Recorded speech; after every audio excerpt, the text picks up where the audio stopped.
Okay, you got a question for me. What is the I have a question for you. Oh no. Where were you before laughter came into your life? I don't know. I feel like a lot of us, we're all trying to find who we are, our truth, our purpose, our meaning. Why are we here? What's happening? And for me, it was really an understanding of, why do I keep suffering?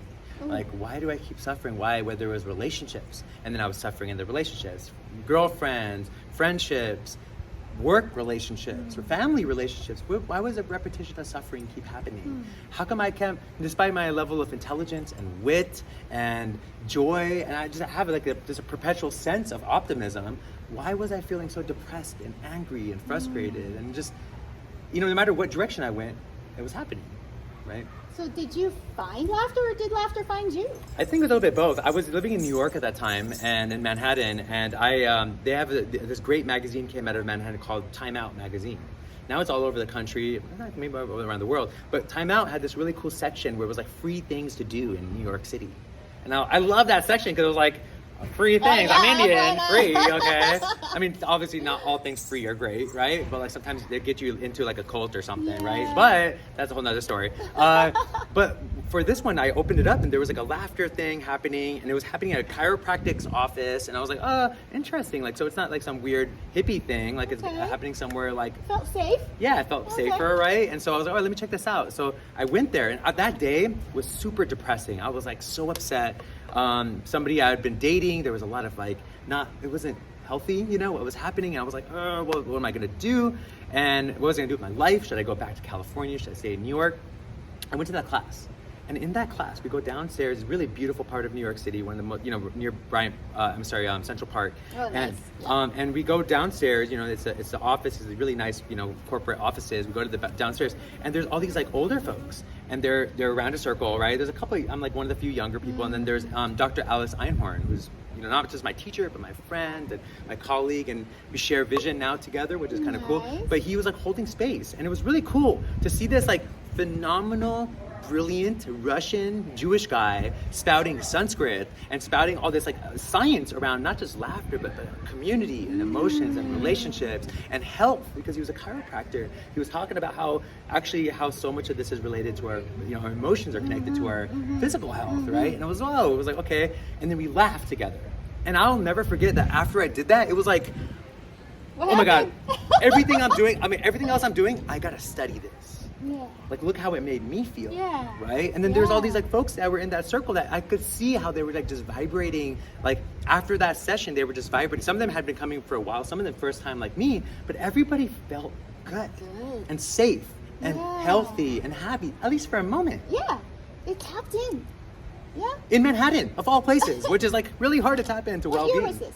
It must have been like 2007. Oh, yeah. okay. Flip that with like not just laughter, but then to be able to research it, to go dive in deeper, and to understand there's scientific implications, right, of laughter. So you met laughter, and it stayed with you. So what are you doing now with it? I mean, it's funny you say met laughter, but like I was thinking about this question you asked me for the last day, right? You asked me yesterday. When I was a baby, I was laughing. You should look at any of my baby pictures. I'm like laughing, in those pictures. And like everybody said, when I was a baby, I was like super joyful and laughing for no reason. You like, little Krishna. Oh yeah, and then they would also say I would like go and poop in random places, and I'd be running around like, like happy I pooped in like a secret spot. So I've always consistently been like joyful, but I feel like in our culture it shuts us down, right? Like I remember being told not to laugh in classes. Yes. I was laughing about the subject that we're learning. So it's like weird that we can't even laugh about the things we're learning about, which helps us learn. Somehow it's disturbing. Disturbing. It's not serious. It's not serious. But do we learn better when we're serious or when we're playing? Good question. I mean, there's science around that. Like you don't solve problems better when you're serious. You don't resolve conflicts better when you're serious. You don't maneuver through life, like challenges, grief, and challenges that all of us deal with, like loss of life or loss of friendships or loss of opportunities. We're always serious about them. Well, can we take seriousness to a next level? Why not? What would that look like? We'd like look at the star Sirius, and we laugh at it, like Sirius, why are you so serious? Thank you, Sirius.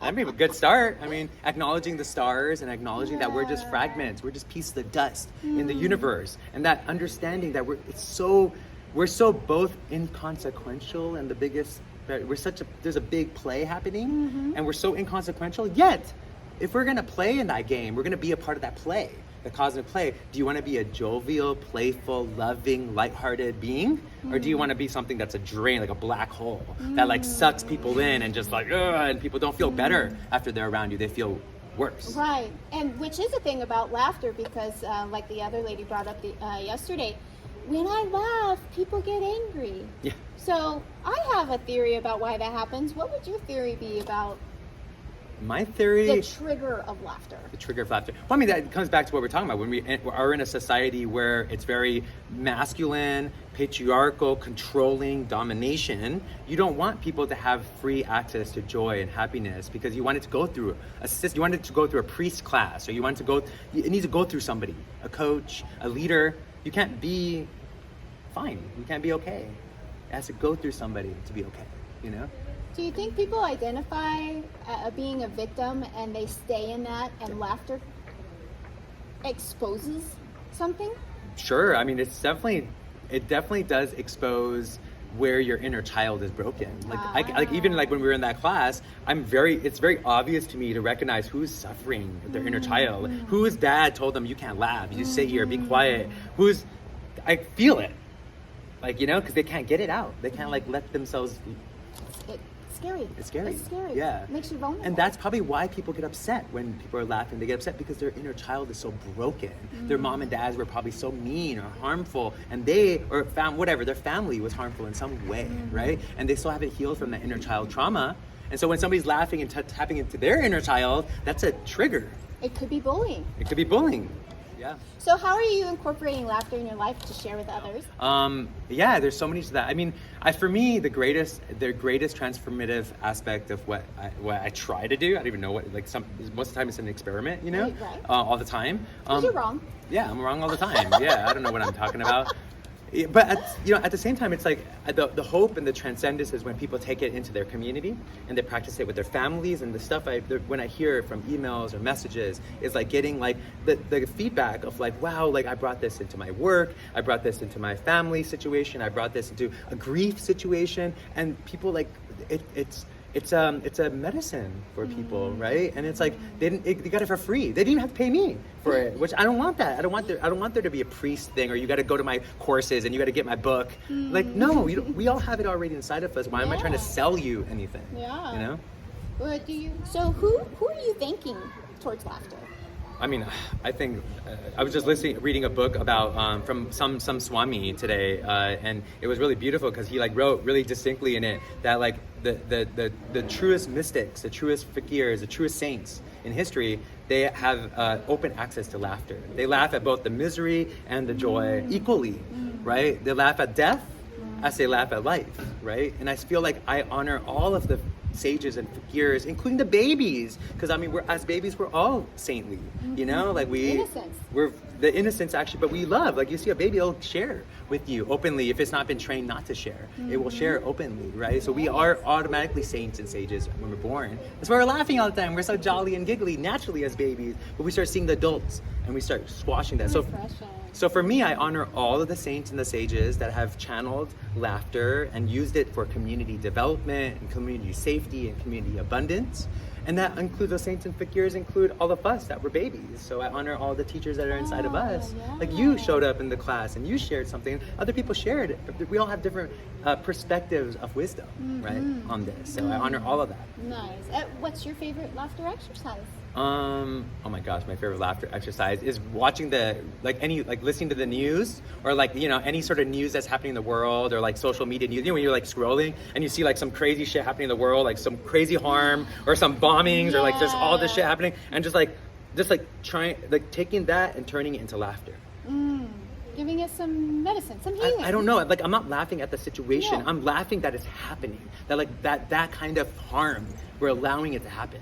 Like I have to laugh at it, because otherwise I notice that after I laugh at it, I'm able to navigate in my own world from my own point of view. How can I show up to stop that from happening in the future to other people? Okay. Yeah. Like I'm not just like, oh, it's just gonna happen. like I can do something about it. I can meet people, I can connect with people, I can build bridges. You can bring peace into it. Bring a peace into it. As in here. But not just like a disembodied, you know? Not just like, oh, I'm just gonna do a prayer, which is also important, but like what can I do with my resources, my skills, my friendships, my relationships, my networks to make it so nobody's harmed, so no kids are harmed, so no women are harmed. And when we take in that information, we are doing harm to ourselves because it stays in its little vault of wherever it wants to sit, and then our body keeps the score of it. And it's like, if I introduce laughter into this, then I can acclimate it, make it soft. Sure. And actually, yeah, like I don't keep it in me. Like, you know, and I go, like, I'll like laugh and I'll go on a walk, and on my walk, like I'll have all these like amazing like ideas around what triggered me. Ooh. And then I'll take notes or whatever, and then when I have the next time I sit down and I like focus for like 90 minutes on something, some sort of workflow, like I will like do what I processed, you know? So it won't just be something that just stays ephemeral. It actually brings it into the reality. Yeah. Oh, thank you. Yeah. Thank you. I appreciate you. Likewise, and I appreciate you too. Keep laughing out there, okay?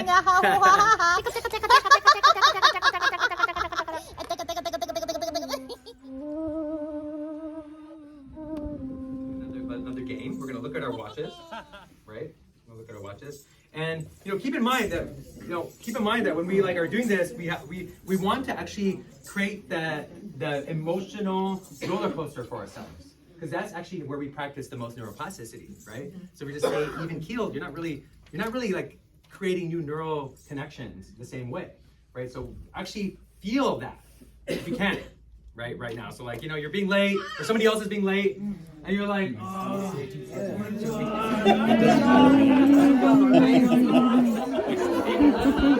Yep. We're gonna turn this thing into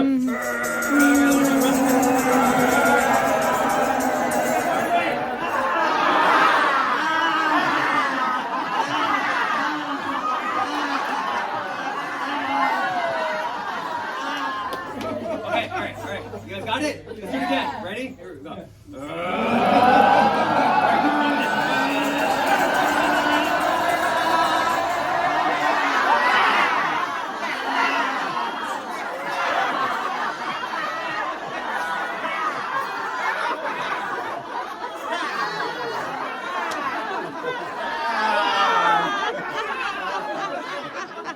Ah.